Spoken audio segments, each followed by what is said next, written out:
Bonjour à tous, je voudrais partager quelques mots de Torah maintenant avant ce Shabbat Agadol. Alors avant toute chose, ces paroles de Torah sont dédiées à la Refoua Shlema, à la guérison rapide et complète de tous les malades actuels, et en particulier ceux qui se battent dans les hôpitaux. Le Hachem qui est des grandissimes, qu'on voit une Refoua Shlema et que toutes ces difficultés s'arrêtent rapidement. Alors on va, malgré les difficultés de ce que tout le monde vit actuellement, et certains plus que d'autres, mais en tout cas, tout est différent évidemment, puisque Shabbat qui précède Pessah, c'est normalement c'est le Shabbat qu'on appelle le Shabbat Agadol, parce qu'on lit la Haftarah qui nous parle du grand jour, celui où Eliyahu Hanavi viendra se révéler. Et l'habitude est que normalement on fasse des discours dans les synagogues sur la fête de Pessah, aussi bien au niveau halakha, de ce qu'il faut faire au niveau technique, ou bien au niveau plus agada, c'est-à-dire le sens de la fête de Pessah, ce que ça peut nous inspirer. Évidemment, ce Shabbat, personne ne pourra faire ce genre de drashot. Alors je vais essayer de partager quelques idées maintenant sur Pessah. D'abord, premièrement, au niveau halachique, il faut faire une remarque que cette année, les poskim sont sortis avec des psakim, c'est-à-dire des lois sur Pessah qui sont plus légères que d'habitude. Ils nous ont rappelé que le plus important dans toutes les lois de Pessah, en particulier du Hametz, lorsqu'il faut enlever le Hametz, c'est le Hametz qu'on doit enlever. On n'est pas là pour faire un nettoyage de printemps. Chaque année, c'est ce qu'on fait malgré tout. Mais cette année, évidemment, c'est beaucoup plus. On sera plus tranquille parce que, enfin, on essaiera d'en faire moins parce que on a une autre source de stress, et en particulier les gens qui ont été atteints. C'est évident qu'eux, ils sont pas tours de beaucoup de choses. Par exemple, les Tanit Bechorot, tout le monde se pose la question actuellement, qu'est-ce qu'on fait? Est-ce que, normalement, les Bechorot, les premiers-nés doivent jeûner, ou comme c'est difficile de jeûner, on a l'habitude de faire un siyum, ou d'écouter un siyum, la conclusion d'un traité talmudique dans les synagogues. Cette année, on ne peut pas y aller, mais certains poskim ont dit qu'il fallait essayer par soi-même de finir un traité de Mishnah ou quelque chose comme ça, mais d'autres poskim ont permis complètement de s'associer avec, par Zoom par exemple, de s'associer à un sioum qui a lieu ailleurs. Donc on pourra tenir cette coup-là, même si on n'est pas sur place, d'avoir la simra de participer à une étude de la Torah qui ne nous rende pas tour du jeûne, puisque ce jeûne est de toute manière, c'est un jeûne sur lequel les Chachamim ont été relativement méquilles, parce que c'est difficile de jeûner jusqu'au soir de Pessah. Toujours est-il que c'est évident que si quelqu'un il a des symptômes ou qu'il ne se sent pas bien, il est de toute manière pas tour de jeûner, il ne doit pas jeûner s'il est dans un état, s'il est atteint par la maladie, évidemment, chas v'shalom. On reviendra peut-être plus tard sur les lois de Pessah dans d'autres vidéos, si j'ai la possibilité de les faire. Euh, Évidemment, on ne peut pas rester, et tout le monde se pose cette question, le sens de ce qu'on est en train de vivre. C'est naturel, ça fait partie de l'être humain de se poser des questions de sens. Pourquoi est-ce qu'on vit ça? Qu'est-ce qui nous arrive? On était dans une certaine ferme de vie, et tout d'un coup tout s'est arrêté. On était en quelque sorte tranquille, et le monde a basculé. Qu'est-ce qui nous arrive? Pourquoi est-ce qu'on est atteint? Pourquoi est-ce qu'on est frappé? Pourquoi la communauté juive en particulier souffre tellement actuellement? Et en réalité, cette question-là, elle est naturelle, mais la réponse, elle est beaucoup moins évidente. Parce que trouver des réponses au sens de ce qui se passe actuellement, il faudrait être un prophète. Il y a des gens qui sont peut-être des prophètes, qui disent toutes sortes de choses, mais c'est très difficile de dire, voilà, c'est à cause de ça qu'il s'est passé ça. On va entendre toutes sortes de choses plus ou moins culpabilisantes, mais c'est pas du tout probant, et au contraire, peut-être qu'on peut profiter de cet état-là pour se remettre en question et pour faire une introspection, puisque de toute façon on est à la maison, et ça c'est pas mauvais, de toute manière c'est pas mauvais, mais c'est pas pour ça que ça arrive, c'est pas pour quelque chose, c'est beaucoup plus profond que tout ce qu'on peut imaginer probablement. même si notre croyance est de savoir que, effectivement, les choses n'arrivent pas par hasard, que les choses ont un sens. Une des réflexions qui m'a été suscitée par une lecture, et sur laquelle on peut peut-être faire un lien, c'est que, en tout cas c'est une réflexion évidemment, c'est pas pour expliquer ce qui se passe, mais ce que peut nous inspirer ce qui se passe, en quelque sorte par rapport justement au rythme de la vie des hommes et de notre vie à nous, c'est-à-dire cette remise en question sur notre vie à nous, comment on peut la faire. Voilà. Alors, il y a un point qui est que, d'une certaine manière, l'humanité actuellement est touchée par une maladie qui, au sens propre du terme, l'empêche de respirer. C'est-à-dire que le vrai danger de ce qui se passe aujourd'hui, c'est quand ça atteint la sphère pulmonaire, en général en tout cas, et c'est comme si, effectivement, les poumons s'arrêtent et qu'on arrête de respirer. Et cette idée de respiration, elle touche quelque chose de très très profond dans la Torah, parce que le respire ou l'inspire, la respiration, c'est la neshama, c'est l'âme. Hein. Le mot neshima en hébreu, qui veut dire respiration, c'est le même mot que neshama. Donc en fin de compte, neshama qui est l'âme.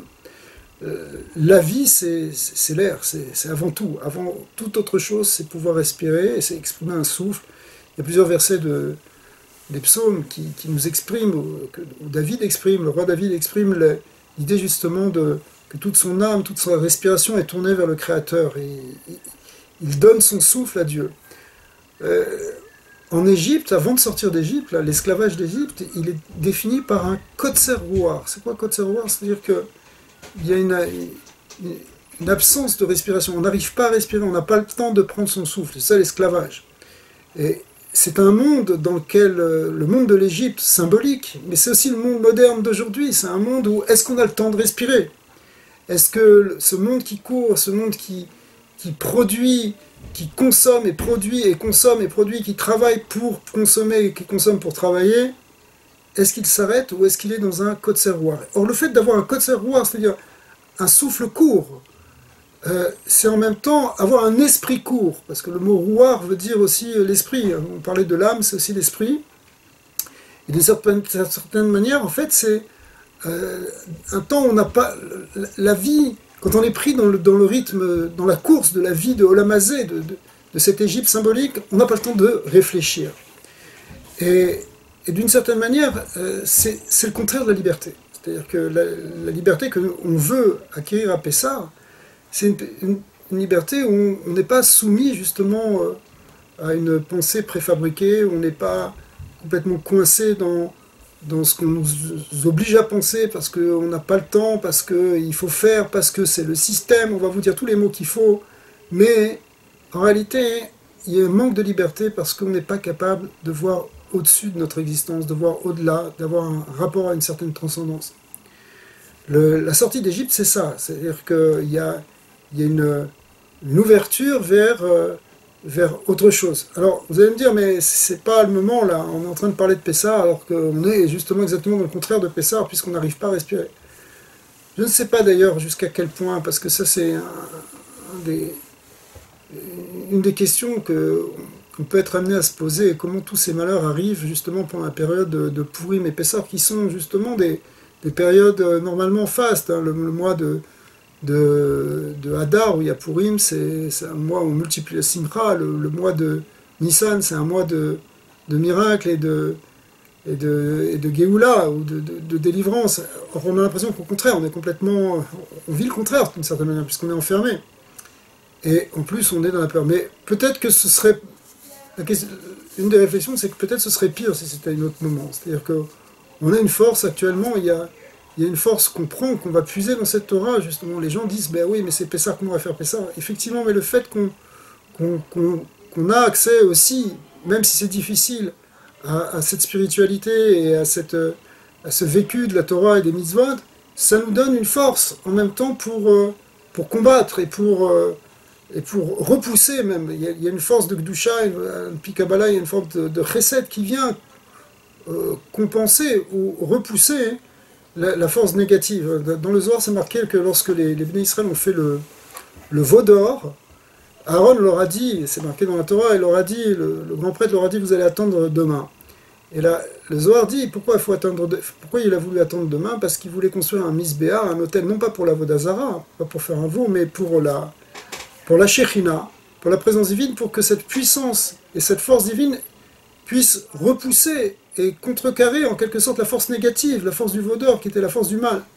Là aussi, on a une force du mal qui est très, très grande actuellement, qui emporte par centaines, etc. Mais justement, on a une force de Gdusha qui peut repousser. Qu'est-ce qu'on peut faire si c'est au niveau de Torah, se renforcer aussi dans les mitzvot, se renforcer dans la tfila, prier très fort pour transformer la midat hadin en midat harachamim, les duretés en douceur. D'un autre côté, effectivement, par rapport à cette respiration, c'est un moment où il faut qu'on apprenne à respirer, c'est-à-dire il faut qu'on puisse, on a la possibilité, à condition qu'on ne soit pas noyé non plus dans toutes les nouvelles des médias, ça sert à rien, il vaut mieux au contraire essayer d'être positif dans notre énergie pour pouvoir faire quelque chose de bien, sinon on ne va rien faire. Alors il y a une idée maintenant, on est plus tourné vers soi, plus vers la méditation, plus vers l'introspection, vers l'intériorité, et ça aussi d'une certaine manière c'est une porte d'accès à cette liberté, la liberté intérieure, la liberté justement de se mettre en contact avec quelque chose qui est au-delà du monde physique. Dans la Haggadah on dit le déver qu'on traduit souvent par peste, mais en fait c'est pas simplement la peste, c'est toute forme d'épidémie. Et la Haggadah dit que ça s'appelle le Yad Chazaka. Le Yad Chazaka, la main puissante d'Hachem, c'est le déver. C'est quoi le déver? La peste qui s'est abattue sur les animaux en Égypte, mais il y a une idée ici de qu'est-ce que représente le Yad Chazaka. C'est quoi cette main? Cette main, d'après le Zohar, d'après la Kabbalah, la main puissante, en fait, elle représente l'influence de la présence divine de la Shrina. Le mot Yad, c'est pas seulement la main, c'est l'influence. Donc c'est ce qui influe, c'est ce qui rentre et ce qui agit dans ce monde. Et au fond, quand on cherche une idée plus messianique, on va y revenir, c'est quoi? C'est qu'on veut une révélation de cette main puissante. Vous savez que le dernier verset de la Torah se termine par, Ulechol Yad HaChazaka, Ulechol Amora Gadol Asher Sam Moshe Lenei Ken Israël, toute la main puissante, le Yad HaChazaka. Justement, cette Yad HaChazaka, c'est ce qui doit se dévoiler à la fin. La rédemption, elle vient par le dévoilement de cette main qui est en fait la présence divine, qui vient des niveaux les plus élevés, qui vient justement du Keter, de la couronne. On a déjà parlé que la symbolique de la couronne, on est en train de... Tout le monde a repris cette idée-là du Keter, avec une couronne, mais c'est la couronne divine qui doit se révéler. Quand on parle de couronne, c'est au sens symbolique, c'est justement cette force transcendante qui doit transformer le monde. On veut qu'il y ait un changement dans le monde. Ça, c'est l'espérance messianique première du clan d'Israël. Le peuple d'Israël attend et cherche dans le Messie, il cherche en réalité une transformation fondamentale du monde, avec une transformation des forces qu'il y a dans le monde. Et c'est ça qu'il faut qu'on fasse vaincre maintenant. Il faut que c'est ça qu'on attend, c'est ça qu'on cherche. On cherche cette transformation. En attendant cette transformation messianique, en quelque sorte, on est en train de passer par l'autre côté de cet accès à la liberté. Il y a quelque chose de très important dans la symbolique de la Haggadah de Pessah, même si ce Pessah, ça va peut-être pas être facile pour tout le monde, surtout les gens seuls, de faire Pessah, mais malgré tout, il faut essayer de faire quelque chose et de prendre quelque chose. C'est que la matzah, qui est le centre de tout ce qu'on fait dans le plateau du Seder, puisque c'est ce qui représente justement la liberté, avec tout ce qu'elle possède, cette matzah, elle a toute une symbolique. En même temps, elle est en même temps le pain de pauvreté, mais elle est en même temps le pain de la liberté, sur lequel on répond beaucoup de choses. Et il y a une ambiguïté toujours entre, justement, quelque chose qui a l'air d'être une plénitude et quelque chose qui est, au contraire, de la difficulté, qui est contenu dans la matzah. Mais en fait, le symbole, il est encore plus fort parce que on ne mange pas la matzah seule, on la mange ensuite avec le maror. Théoriquement, le korban pessah qui était mangé, et qu'on mangera sûrement bientôt, le korban pessah a été mangé avec de la matzah et le maror. Le maror, qui sont les herbes amères, maror en hébreu ça veut dire amertume, c'est ce qui est amer, mais la symbolique du maror elle est très très puissante, parce que maror en réalité, les Mekoubalim nous disent que c'est la même gématria que mavet, qui veut dire la mort. Et effectivement, le fait de consommer le maror, c'est une petite mort symbolique. On goûte en fait le Etz Hadat Tovara, l'arbre de la connaissance du bien et du mal, qui est appelé dans le Zohar Ilana de Mafta, l'arbre de la mort. C'est vraiment ce poison qui est rentré dans le monde, qui est rentré dans l'homme en même temps, et qu'on est amené à expérimenter au fil des générations, puisque tout le monde passe par cet arbre-là. Et en même temps, la maladie qui est actuelle, d'une certaine manière, c'est beaucoup plus qu'une maladie. C'est un véritable poison. D'ailleurs, ceux qui sont passés par cette maladie peuvent décrire une forme d'empoisonnement. C'est pas simplement qu'on est malade normalement. On a vraiment l'impression d'avoir pris un poison, quelque chose qui dérègle complètement tout le système avec des réactions très bizarres. Et c'est vraiment l'arbre de la mort qui est consommé à ce moment-là. Et en même temps, ce maror dans l'assiette du Seder, et on préfère que ce soit seulement dans l'assiette du Seder et pas dans la vie réelle, si vous voulez, que ce soit simplement symbolique, il représente en fait ce qui permet en même temps d'accéder à autre chose. C'est-à-dire que lorsqu'on monte le maror, ça représente l'idée de mourir aux choses inutiles de ce monde, de mourir à l'éphémère. C'est une mort initiatique au sens où on se détache des choses inutiles, on se détache des choses qui finalement nous asservissent pour goûter la véritable liberté qui, elle, va être symbolisée par la matzah. C'est-à-dire que si il y a la matzah sans le maror, la matzah, elle ne peut pas être là, parce que comment accéder à la liberté si tu t'es pas détaché de ce qui t'emprisonne, c'est-à-dire tes désirs, tes croyances limitantes, etc., qui te drainent vers le bas et qui te rendent prisonnier. Eh bien, le maror, la symbolique du maror, c'est que ça vient nous faire couper de tout ça, ça nous détache. En même temps, c'est pas évident parce que c'est une sorte de dîne, et c'est exactement d'une certaine manière ce qu'on est en train de vivre actuellement. On est en train de petit à petit, mais ça vient quand même brutalement, de se rendre compte de ce qui est utile et ce qui n'est pas utile, de l'essentiel et de l'éphémère qui finalement, on peut passer notre vie autour et perdre notre temps, et perdre notre vie à ça. Alors que là, voilà, on revient aux choses essentielles, en tout cas il y a une réflexion vers la chose essentielle. Mais c'est dur, c'est-à-dire que le maror, sa symbolique, elle est difficile, elle n'est pas simple. Qu'est-ce qu'on fait avec le maror? Avant de le manger, on doit le tremper. C'est le tiboul, les tiboulim, on doit le tremper dans la recette pour adoucir. La Gemara dit c'est Mishum Kafa, c'est pourquoi? Parce que c'est pour enlever le poison. Hein. Ceux qui ont déjà goûté le vrai rein, le vrai réfort qui pousse sauvagement, c'est dangereux évidemment de le manger tout seul. C'est au point où ça peut être un empoisonnement.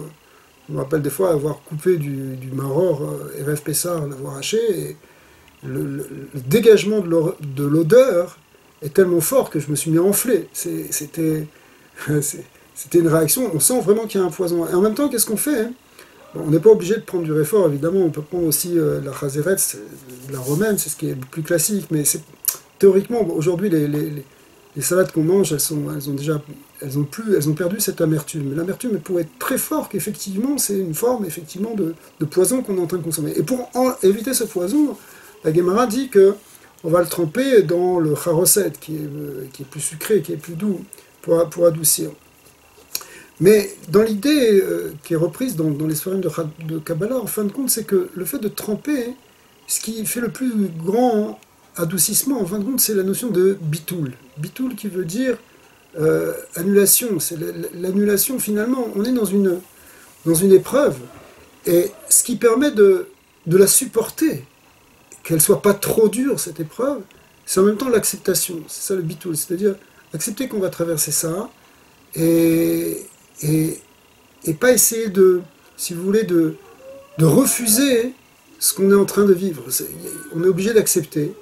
Et en même temps de de, de faire un travail sur soi pour passer à autre chose, pour pas se bloquer, pour pas se coincer, pour pas essayer de résister d'une certaine manière à quelque chose qu'on est en train de perdre.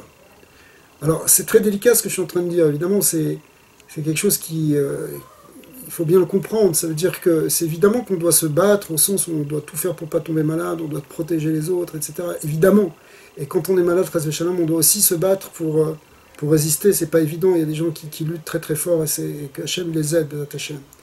Mais d'un autre côté, il y a une espèce d'acceptation justement de la volonté divine.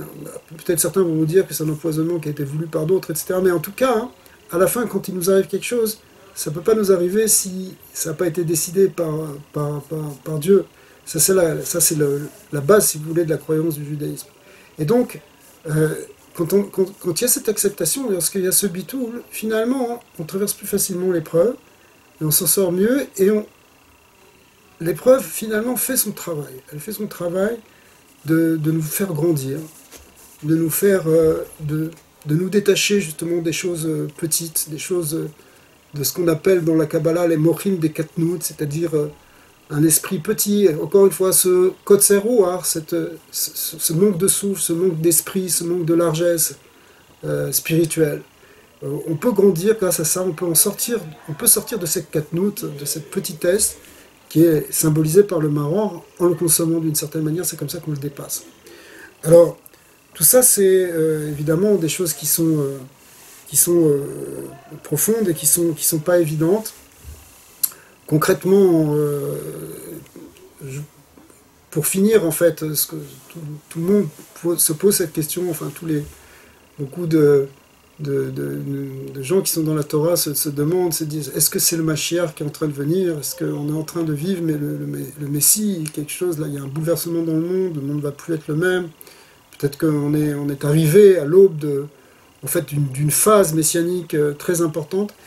Évidemment qu'on peut l'espérer, et il faut l'espérer, mais comme dit le Rambam en réalité, Maïmonide, clairement dans ses halachot, il dit que la tzipita le Yeshua, le fait d'aspirer à ce nouveau monde, à cette nouvelle existence, à cette délivrance, c'est pas quelque chose sur lequel on va fixer une date en disant peut-être ce sera dans 10 ans, dans 20 ans, quand on sera prêt ou quoi.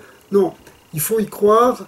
Ça fait partie de la croyance que Maïmonide définit réellement comme une halakha, comme une loi, c'est qu'on faut y croire pour aujourd'hui, c'est pour maintenant. Alors évidemment, il faut y croire pour maintenant au sens où c'est pas spécialement parce qu'il arrive ça, c'est tous les jours en réalité qu'on doit avoir cette croyance.